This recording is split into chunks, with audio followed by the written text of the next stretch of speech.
According to the intellectual and philosopher Edward de Bono, the problem with the internet and social media is that it encourages the idea that information is sufficient and that thinking doesn't matter. Is he right? Joining me today on Trailblazers are an esteemed panel of marketing heads and leads and heads of agencies to discuss the topic of social media. Ashish from HDFC Bank, Nikhil from Indigo, Latendre from Performix, and Jitu from McCann World Group. Welcome to Trailblazers. And we're going to get the show going by inviting Ashish. We're delighted to have you. Now, let's get the ball rolling with this provocative idea. There are many, many studies out there that will show that the exponential increase in mental health issues amongst teenagers around the world is directly correlated with the rise of social media. What do you say to that? Well, it's not the first evil that a society has seen, right? There have been many in the past. And as we evolve and newer sort of technologies come in play and channels like social media come in play, I guess we as a society adapt to it, right? We evolve, we figure out how to make more sense out of it, how to control it better. If you look at a lot of the younger population, the teenagers as you call, they're getting access to a lot more information. The amount of knowledge that this platform can provide is also humongous, right? So it's just about using it in the right way for all of us to benefit from it. Yeah, we existed and worked in the pre-digital age, and then social media came along. Was it hard for you personally to get your head around it, Ashish? Initially, yes. And yeah, it did take me time to get around it. As an individual, as a marketing person as well. You're helming marketing at a huge financial services business, HDFC Bank. They're not natural bedfellows when you think about it. When I open my Instagram, I'm not that interested in banks. So how do you put the two together, or do you? We do. And like I said, it took time for us to adapt. It's not only about reaching out to the audience, but reaching it out to them in a relevant way, right? And there's a lot of data available in the digital space. And over a point of time, we have realized that different channels have different roles that they can play for you as a brand. Where are you winning? Which channel? What works for you? So all of them work for me, right? When used in the right context.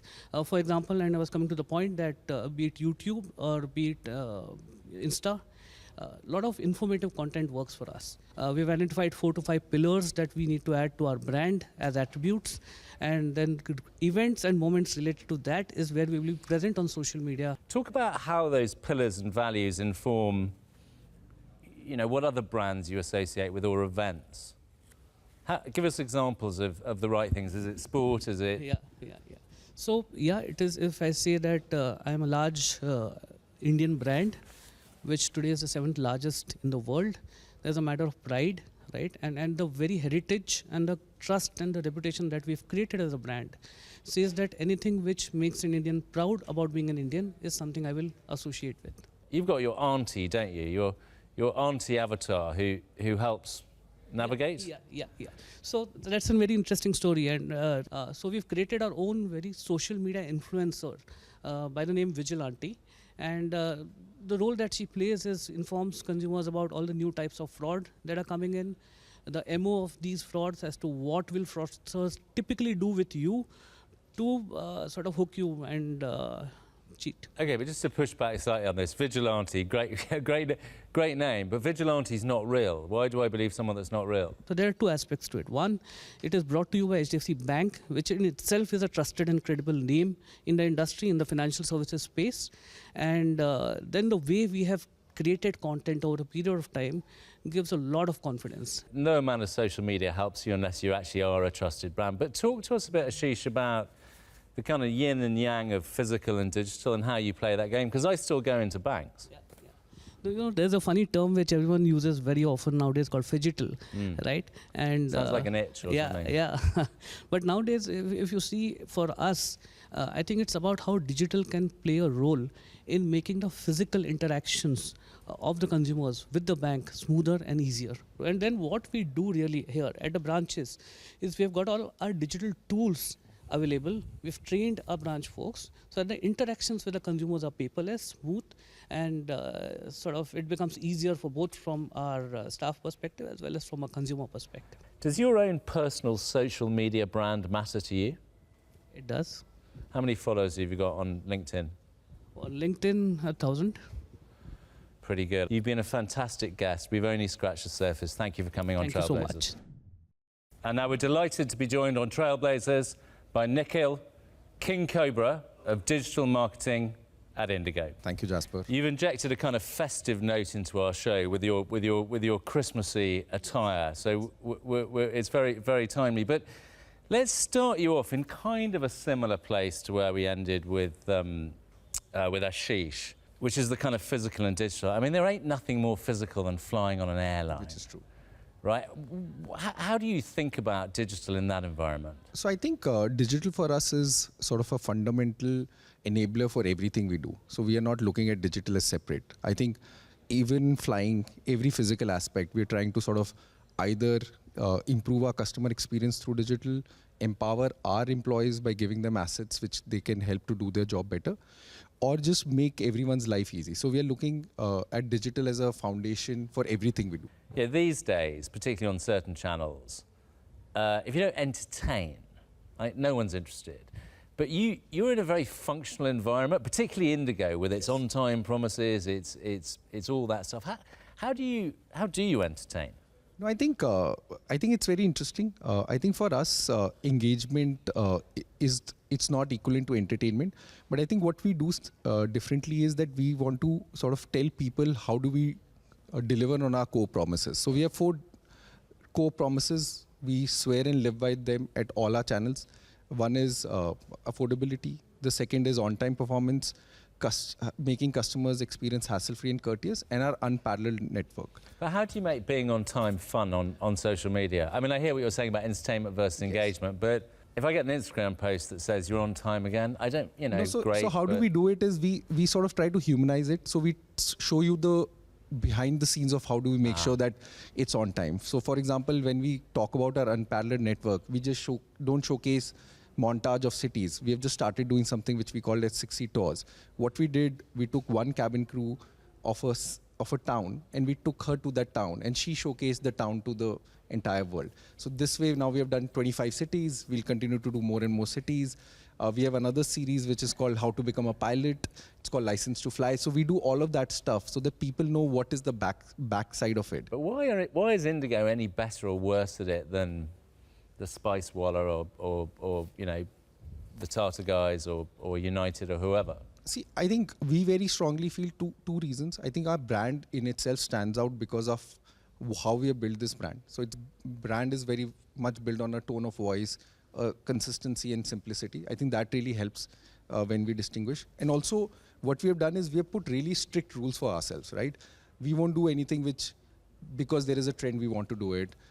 We really don't want to put our aircraft on our social media. That's a very strict rule that we have tried to put, to say, how do you really engage customers without showing your product? So when we do all of this, it sort of creates new ideas, creativity, which is, as I said, it led into ideas like License to Fly, 60 tours, all of this new thing, which helps us differentiate significantly from any other brand. You guys are big into soccer, right? Into football. Why is that? Why is that a moment?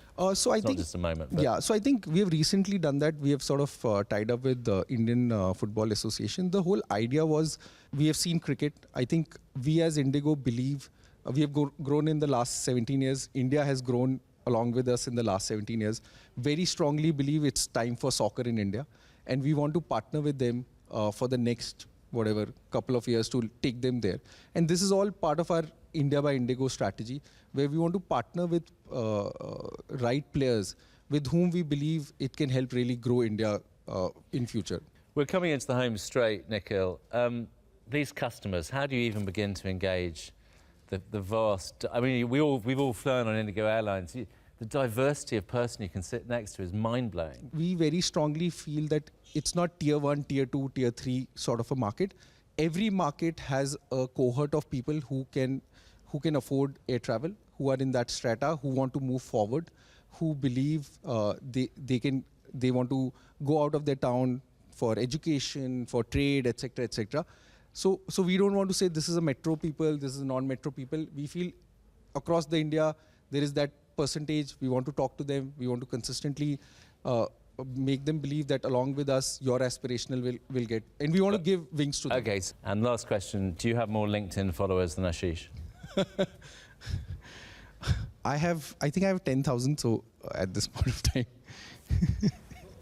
Ashish, we're establishing the pecking order. I think I'm firmly at the bottom, but we'll see if G2 or Latendre can dethrone the current LinkedIn champ. Nicola, you've been a fantastic guest. Thank you for coming on Trailblazers. Thank you. Thank you.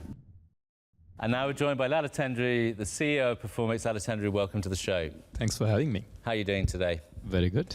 Okay, I've realised here that we've just sort of dived into Facebook and the rest of it. What I'd love you to do, I mean, you ran McKinsey Labs, you're a veteran at TCS. Just give us a sort of 30,000 feet view of kind of where social media actually fits in with digital. I think this is where the future is.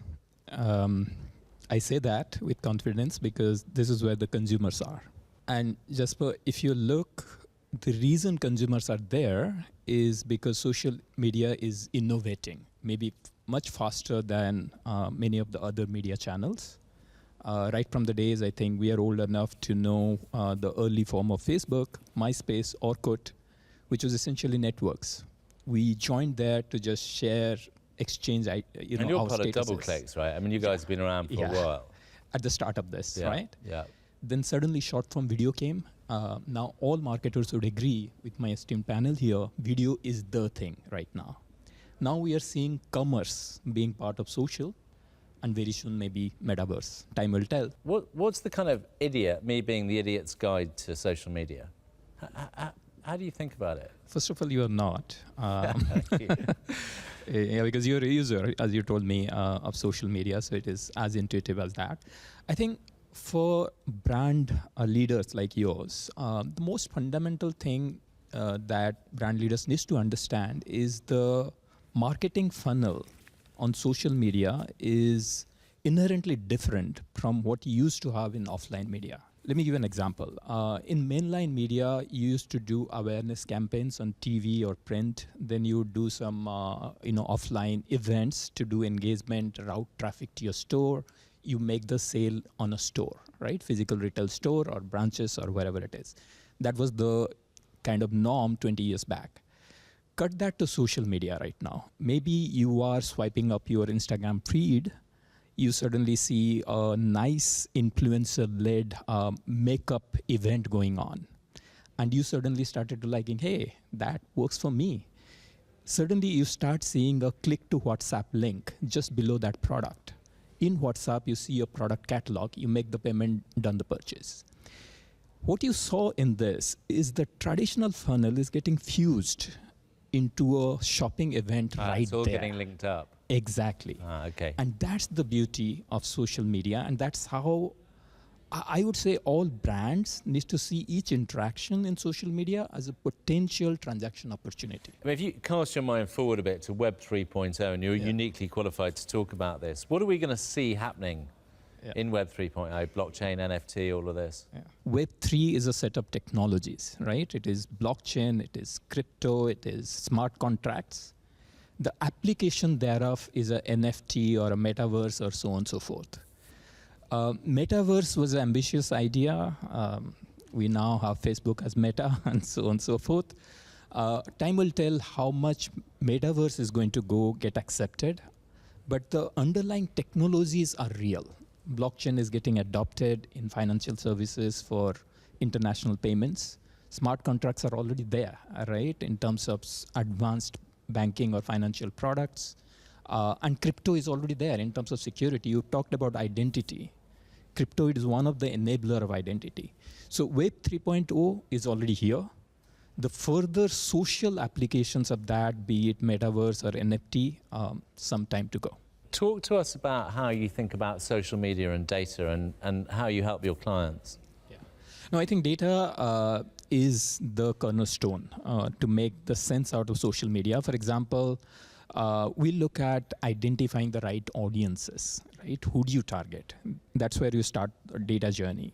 then you start measuring, right? If you run a campaign, how much was it taken up? How many people actually viewed? What's the number of impression? Now you have conversion APIs on social media. How do you know what offline transaction actually happened because of the campaigns you run on online, and how do you get that data in, right? And lastly, if you think, how do you actually measure the conversion at each funnel, right? So that you can get better at this. For example, in Performix, we have recently launched a product called Creative AI, which essentially tracks the consumer's response to various creatives you create, and it predicts what metadata you should have in your creative to improve the conversion in the funnel. Okay, Latendre, how many LinkedIn followers do you have? Around 8,000. Oh, Nikhil, home straight. You've been a fantastic guest. Yeah, 10,000, 8,000, 1,000. I'm too embarrassed to say. We'll get on to GT. Thank you so much for being on Trailblazers, Latendre. Thank you. Thank you, Jasper. It's a great privilege to have GT from McCann with us. Welcome to the show, GT. Thank you, Jasper. Thank you for inviting me. I did a bit of background on you yesterday, and I stumbled upon you. You write really interesting pieces, right? Deep, interesting pieces. So I want to get into this. I stumbled on a piece where you'd suddenly fallen in love with Iceland because someone you knew had been there and were posting pictures, and you coined this term, citizen marketeer. Is that right? Yes.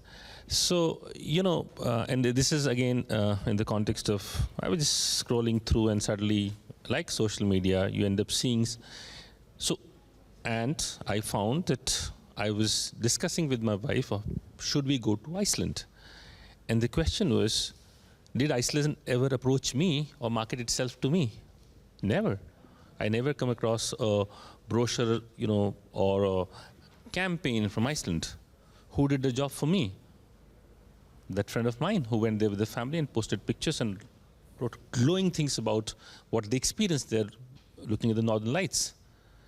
And then that set me thinking of the amount of marketing that consumers themselves are doing for brands when unpaid, in the process of trying to project the lives that they live or whatever the emotional benefit that they get of being social media. So if you were to try and put together the amount of marketing that citizens do, so and actually borrow it from citizen journalism. So from citizen journalists, we've come to the age of citizen marketers. The essence of social media is not the content, it's the people. And the trust is the people that you trust, right? And all the corporates and brand are kind of getting a free ride on this. Do you buy that? Yes, you're right.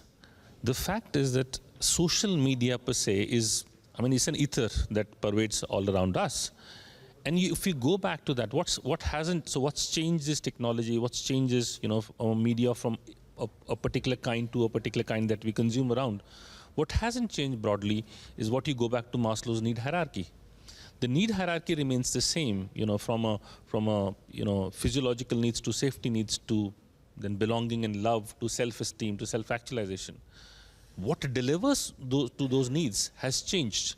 So now when I want to belong or when I want to feel a little better as a self-esteem, the devices that I used 20 years back versus what social media does is it replaces all that. But GT, when you, and often on behalf of your clients, kind of survey social media, just give us, it's hard to do this in a word, just give us in a word how you see it evolving, what you like, what you don't like, simple things like that. So, if you look at that, and from a marketer's perspective, Nikhil talked about there is relationships that are human relationships, and brand is a living and thriving entity by itself. So there are relationships that I want to form with people, and it's changed the way I'm forming those relationships. But does a relationship require trust or credibility? Yes, of course it does. The medium has changed. In a crowd of 1,000 people, I would require the attention of you.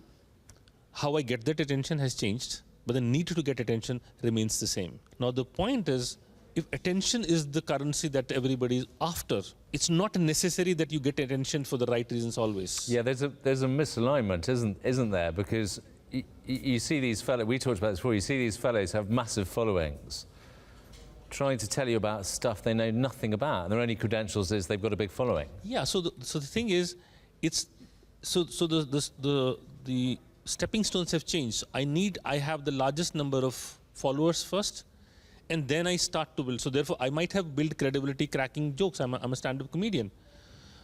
I might have gotten credibility doing something else. But now that I have X million followers, who are young people or old people or the cohorts that any brands want to go after, now I'm using that credibility to then peddle you something else, which I have no credibility. But the credibility is, but your power comes from having attention of more number of people than someone else. We're basically in the last couple of overs here, G2. Cast your mind forward a bit here. I mean, the metaverse, we've touched on that. How do you see that evolving? Are you a buyer that's a whole separate world, or is it still linked to this world? You know, I come from the Star Trek generation. You know, Me too. You know, so beam up, Scotty, is the world. You know, and that's the closest we thought probably the metaverse is going to go. I mean, the verdict is out in the open. Probably it will evolve. I mean, there was Second Life. You know, I mean, when metaverse came, somebody says it didn't work. Then what will work and all that. I don't have enough work yet. I'm not an expert. I would not claim to be an expert on that. There is this hugely human trait of wanting to transport ourselves in imaginary world. That's what writers and poets have done for centuries. And when metaverse comes close to doing that, to being able to, transport you somewhere else. So it does sit on some bit of a, very core human need. Have we reached there? Will it reach there? Is something that's open. But yes, there is a possibility, because we always wanted to, as human beings, always wanted to do that. Last question. Number of LinkedIn followers. So I don't compete with any of them. I'm much lower. I'm probably closer to where you would be. Thank you so much for being on the show. We're delighted to have you. Thank you, Jasper. Really enjoyed the conversation. What an extraordinarily interesting foray into the world of social media, from banks to airlines to agencies. An absolute tour de force from our Trailblazer guests. And I think the things we take from the show are maybe less is more. There's tons of noise out there. There's tons of channels. Pick your game. I'm Jasper Reed, and you've been watching Trailblazers, a DMAasia WION initiative.